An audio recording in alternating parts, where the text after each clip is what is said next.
Estoy seguro de que cuando te sientas a planificar una pretemporada te surgen muchísimas dudas acerca de cómo se va a realizar cada uno de los pasos que tienes que dar y cómo podemos optimizarla y realizarla de la forma más eficaz y eficiente posible. Pues bien, lo primero que tenemos que tener en cuenta es que hay 4 aspectos claves que no puedes saltarte antes de empezar a diseñar tus tareas y empezar a planificar tu pretemporada. Así que, vamos a ello.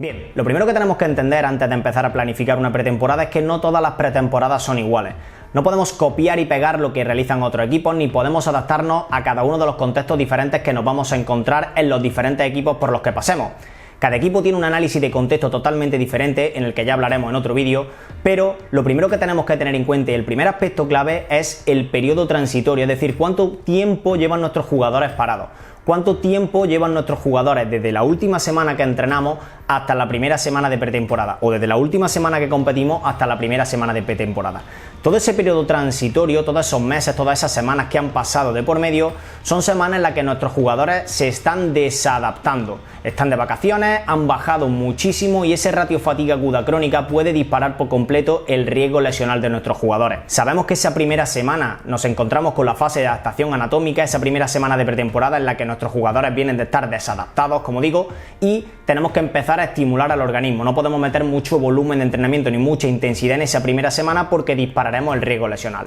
Pues bien, ya tenemos artículos científicos que nos están mostrando que tenemos ahí una ventana de oportunidad en la que tenemos que mandar trabajo a nuestros jugadores las 2 semanas previas antes de empezar la pretemporada, sobre todo a nivel de fuerza y a nivel de capacidad aeróbica, para empezar a adaptar a nuestros jugadores, a nivel articular, a nivel muscular, a nivel ligamentoso, para que esa adaptación anatómica sea lo más corta posible, reducir lo máximo posible ese periodo de adaptación anatómica. Tenemos ahí una ventana de oportunidad en el que tenemos que salvar lo máximo posible ese escalón desde el suelo hasta el techo para empezar o para optimizar lo máximo posible esa semana de adaptación anatómica y empezar a ganar tiempo. Cuantas menos semanas de pretemporada tengamos, más importante es esa fase de periodo transitorio. Cuanto mayor sea el tiempo que nuestros jugadores lleven parados, más importante va a ser también ese periodo transitorio, ese trabajo que nosotros le mandamos a nuestros jugadores. Lo segundo que tenemos que tener en cuenta es la semana de pretemporada que tenemos a la hora de encarar nuestra pretemporada. No es lo mismo un equipo profesional que puede oscilar entre las 6 y 8 semanas de pretemporada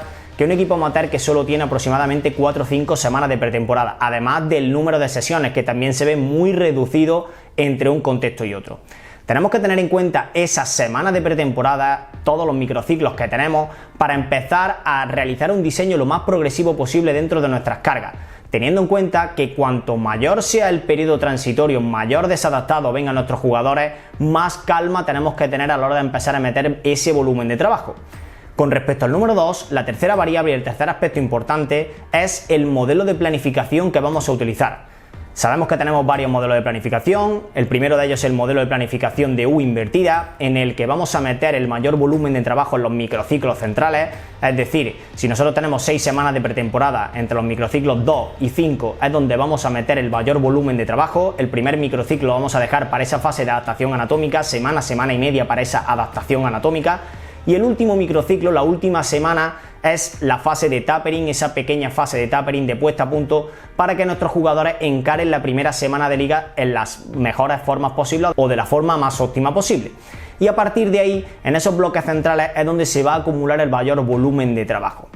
El segundo modelo de planificación que tenemos es el modelo de estabilidad vertical, en el que nosotros vamos a ir aumentando las cargas de manera progresiva hasta que lleguemos a esa última semana de pretemporada, exactamente igual, la semana previa a la semana de liga, en la que nosotros vamos a realizar esa misma semana de tapering, pero vamos a ir aumentando de manera progresiva y escalonada las cargas a lo largo de todos los microciclos.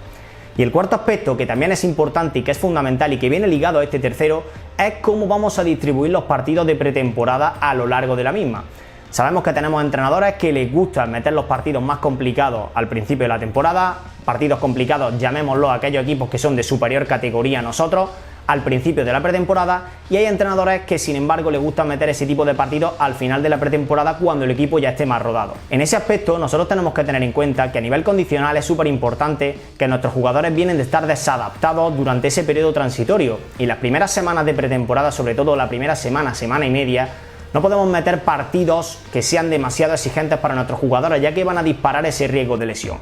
Tenemos que entender que nuestros jugadores tienen que adaptarse primero a todo ese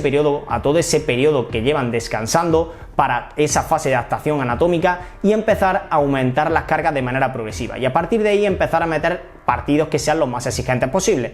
Una progresión lógica, una forma lógica de hacerlo sería empezar con rivales que sean de inferior categoría a ti, ir aumentando esa complejidad de rivales e ir aumentando la carga y los minutos de nuestros jugadores a lo largo de nuestros microciclos y en esos microciclos centrales meter los partidos que sean de máxima exigencia, de máxima intensidad y dejar partidos otra vez de nuevo más inferiores o de rivales de inferior categoría que nos exijan menos justo al final de la pretemporada para empezar, como digo, a hacer esa nueva fase de tapering. Al principio los equipos vienen de una fase de rodaje en la que tenemos que tener en cuenta que no solo a nivel condicional va a afectar este tipo de partidos de pretemporada, sino que a nivel técnico-táctico también es una herramienta muy interesante para que se empiecen a automatizar todos esos mecanismos. Nosotros, desde el punto de vista condicional, debemos de partir de la base de que nuestros jugadores deben de adaptarse a todo este volumen de trabajo y debemos de repartir minutos también, sobre todo en estos primeros inicios de pretemporada. Un jugador que lleva 2 meses parado, 1 mes y medio parado, no puede llegar la primera semana, semana y media, meterle un partido de pretemporada exigente y que juegue 90 minutos seguidos, porque el estímulo de entrenamiento que le vamos a dar a ese jugador va a tardar muchísimo en recuperarlo, además de todo el riesgo lesional que ello conlleva. Por eso, una buena herramienta es dividir al grupo en volumen de entrenamiento, es decir, repartir minutos, 45 minutos para unos jugadores y 45 minutos para otros, y conforme vayan aumentando las semanas y los partidos, empezar a introducir cada vez volúmenes más altos, ya que también los jugadores no se pueden ir repartiendo 45 y 45 a lo largo de toda la pretemporada, porque esos jugadores también tienen que adaptarse a jugar 60, 70, 80, 90 minutos, que es lo que le va a exigir la competición. Y a partir de ahí, y una vez que tenemos en cuenta estos 4 aspectos, debemos de partir de que el diseño de tareas va a ir de lo más general a lo más específico, para hacer una buena progresión de las cargas.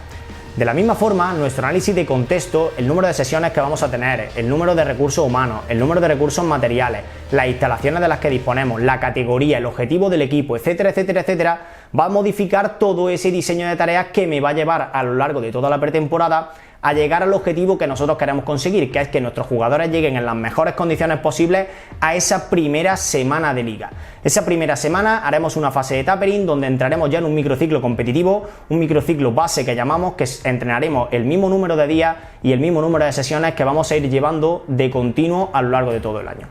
Así que nada, espero que hayáis tenido en cuenta estos 4 aspectos, que os hayan servido y sobre todo cuando os sentéis a planificar con vuestros cuerpos técnicos, que tengáis en cuenta todo esto justo antes de empezar a diseñar cualquier tipo de tarea, cualquier tipo de protocolo o realizar cualquier tipo de planificación o periodización, ya que sin estos 4 aspectos podemos caer en errores como el de realizar un modelo de estabilidad vertical en la progresión de las cargas y meter en primera semana un partido demasiado exigente y además meterle a jugadores 60, 70 o 80 minutos de partido en ese tipo de volumen. Entonces estaremos disparando por completo, no tiene nada que ver lo que nosotros estamos planificando con lo que nosotros estamos luego llevando a cabo, para que tenga una progresión lógica y para que todo tenga un orden y un sentido y esté estructurado y planificado de la forma más óptima posible. Así que nada, familia, espero que os haya servido, que tengáis todos estos aspectos en cuenta antes de empezar a planificar absolutamente nada y nos vemos en el siguiente vídeo. Un saludo.